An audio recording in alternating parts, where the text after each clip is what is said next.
Hello dear student, आप सबका मेरे यूट्यूब चैनल कॉमर्स क्लासेस में दिल से स्वागत है। आज हम लोग आईकॉम फर्स्ट ईयर का क्लास कर रहे हैं, यानी क्लास 11 का। तो इस वीडियो को शुरू से अंत तक पूरी तरह से देखें तो आपको आज अकाउंट्स के बारे में समझ में आएगा। यह आज मेरा क्लास 11 का पहला वीडियो है।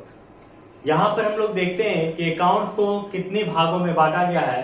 तो अकाउंट्स को दो भाग में बांटा गया है।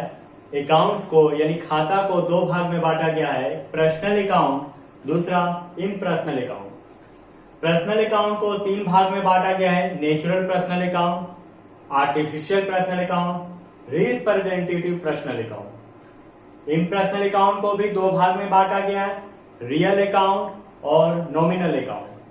रियल अकाउंट को भी दो भाग में बांटा गया है, एक टेंजिबल रियल अकाउंट, दूसरा intangible real account. Nominal account को भी दो भाग में बांटा गया, एक्सपेंसेस एंड लॉसेस और इनकम एंड गेन।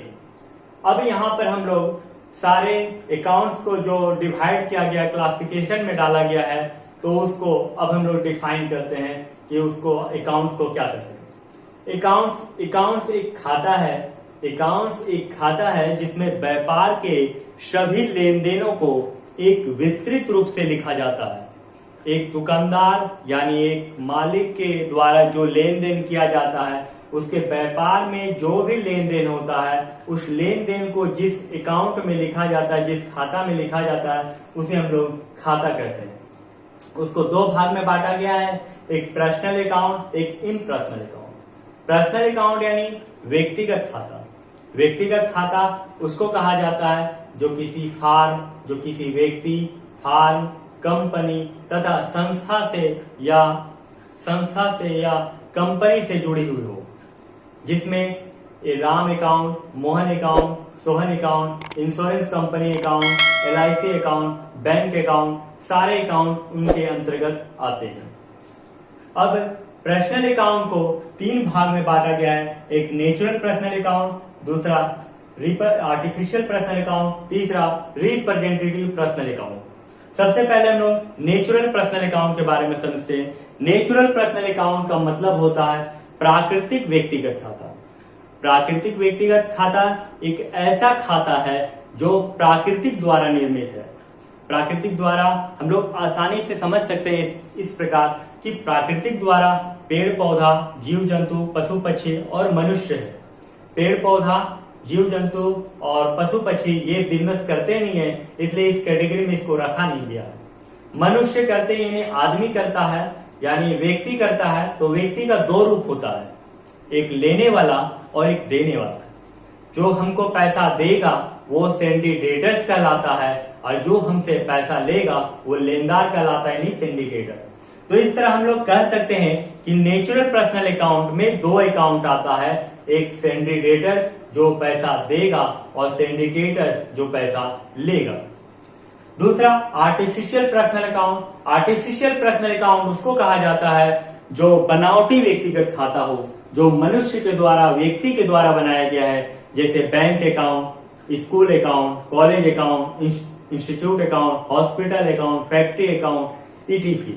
ये आपके आर्टिफिशियल पर्सनल अकाउंट के अंतर्गत आएगा। अब हम लोग रिप्रेजेंटेटिव पर्सनल अकाउंट में आते हैं। रिप्रेजेंटेटिव पर्सनल अकाउंट यानी प्रतिनिधित्व व्यक्तिगत खाता। एक ऐसा खाता जो बहुत सारे व्यक्ति या किसी एक व्यक्ति का प्रतिनिधित्व करता है, उसको हम लोग प्रतिनिधित्व व्यक्तिगत खाता कहते हैं। जैसे capital account, drawing account, outstanding account, prepaid expenses account या एक्रूड इनकम। ये सब जो खाते हैं ये रिप्रेजेंटेटिव पर्सनल अकाउंट के अंतर्गत आते हैं।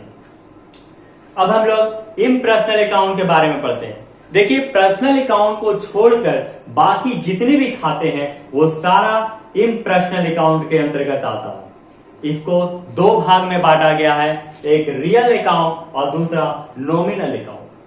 रियल अकाउंट यानी वास्तविक खाता।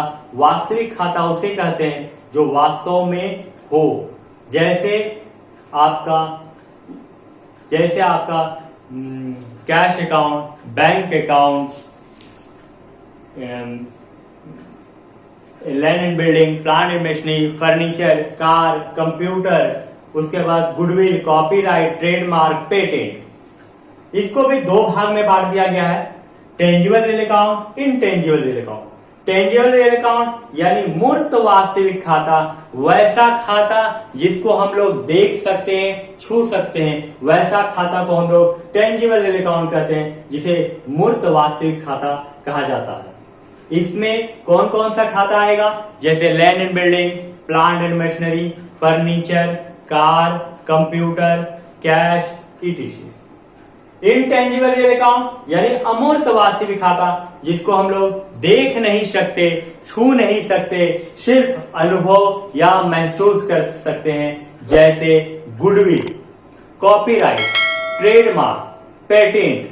यदि आप किसी का इज्जत को देख नहीं सकते हैं, किसी का मोहर को आप सिर्फ अनुभव उसके कर सकते हैं कि उसमें आखिर क्या गुण छिपा हुआ है, तो उसे हम लोग इनटेंजिबल रियल अकाउंट कहते हैं, जो कि अमूर्त वास्तविक खाता है, जिसको हम लोग देख नहीं सकते, छू नहीं सकते, सिर्फ अनुभव या महसूस कर सकते हैं। अब हम लोग नॉमिनल अकाउंट में आते हैं। नॉमिनल अकाउंट यानी अवास्तविक खाता, वैसा खाता जिसके अंतर्गत बहुत सभी प्रकार के हानि और खर्च तथा आय और लाभों को शामिल किया जाता है। ऐसा खाता जिसमें किसी भी तरह के हानि हो या खर्च हो या किसी भी तरह का इनकम हो या आय हो, उसको हम लोग नॉमिनल अकाउंट कहते हैं, जैसे rent receive, salary receive, commission receive, discount receive, in bad debt reserve या bad debts, loss by fire, loss on sale of fixed, plant and machinery, furniture, car expenses, ETC.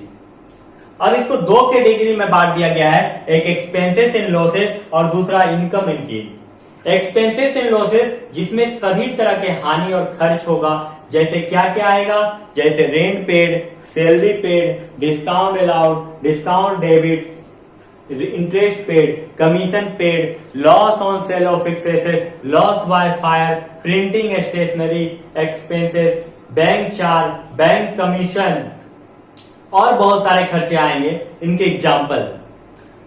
अब हम लोग आते हैं income and gain. Income and gain वैसा जिसमें सभी प्रकार के आय हो और लाभ हो, जैसे rent receive, salary receive, commission receive, discount receive, interest receive, interest on investment, apprentice premium या बैड डेट रिजर्व या profit on sale of fixed asset. ये सब सारे जो अकाउंट आएंगे, ये सब इनकम एंड गेन्स अकाउंट्स के अंतर्गत आएंगे। अब आपको एक गोल्डन रूल आपको बता दिया जा रहा, जो कि अब हम लोग नेक्स्ट क्लास को पढ़ेंगे तो वहां जर्नल एंट्री करना सीखेंगे। तो आज हम आपको गोल्डन रूल बता देते हैं। गोल्डन रूल में क्या होता है, इसमें तीन चीज को आपको देखना है, एक पर्सनल अकाउंट देखना है, दूसरा रियल अकाउंट देखना है और तीसरा नॉमिनल अकाउंट देखना है। ये तीन अकाउंट यदि आप समझ गए तो जर्नल एंट्री पूरी तरह से कंप्लीट हो जाएगा। हम यहां पर बता रहे, ध्यान से सुनिएगा।